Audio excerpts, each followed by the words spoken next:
Pede pra ele contar as piadas que ele falou. Não, aí não sei. Ai, você nunca mais vem.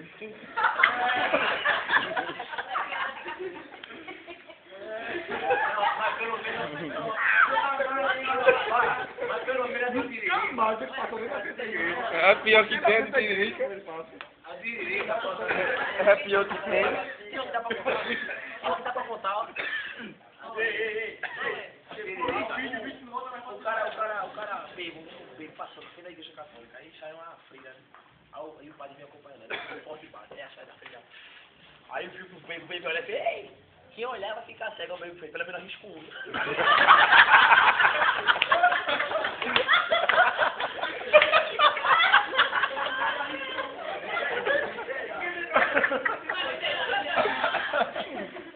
Aí a outra, né? O cara, pidão. Acabou. Pidão. Erra tudo. Não sabe nem que o cara vai dar do bolso. Me dê um. Aí, os pais, um veio de fora pra visitar o outro, aí trouxe um papacapim pra ele. Vai entregar ele de presente. Um papacapim. Aí ele depois com o cabelo por fora e fez, faria esse papacapim pra mim. Mas rapaz, foi um presente, o cara fez de fora pra fazer o papacapim pra mim. Você vem pedir, não, eu gostava do papacapim, me deu o papacapim. Ele, não, rapaz, ele passou, né? O cara foi embora, chegou em madrugada, o telefone toca. Ele deu uma hora dessa. Ah, mas deve ser o cara, foi a viagem, né? E puxou o telefone. Não viu o cara, padre, o papacapim, padre, na calma. Essa hora mesmo, o papacapim, ele ligou o telefone. Chegou no outro dia na missa, aí o padre lá, né? Em nome do Pai, do Filho, do Espírito, só toca legal, eu vou. O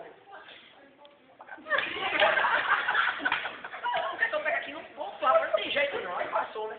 Toma o papacapim, rapaz, leva o papacapim e passou. Aí eu teve depois para naquele confessionário, e chamei, padre, eu quero me confessar. Por que não? Meu marido anda prestando muito. O que foi que eu vi? Meu namorado. Ele não quer adiantar o casamento e tal. Ele disse, ó, ele tem um papacapim. Eu acho melhor você até liberar pra ele. Se você negar, ele vai insistir tanto. E você vai acabar cedendo. O cara pediu demais.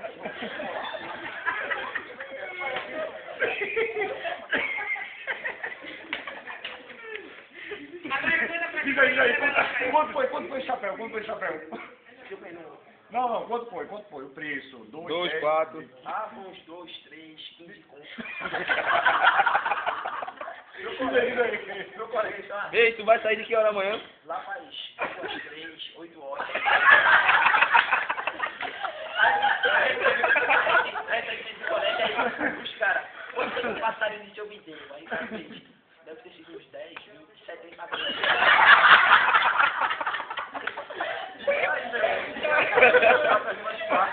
Ei, tu vai de que hora pro culto?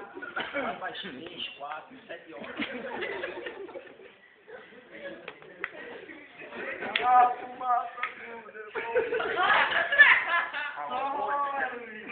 Mas foi.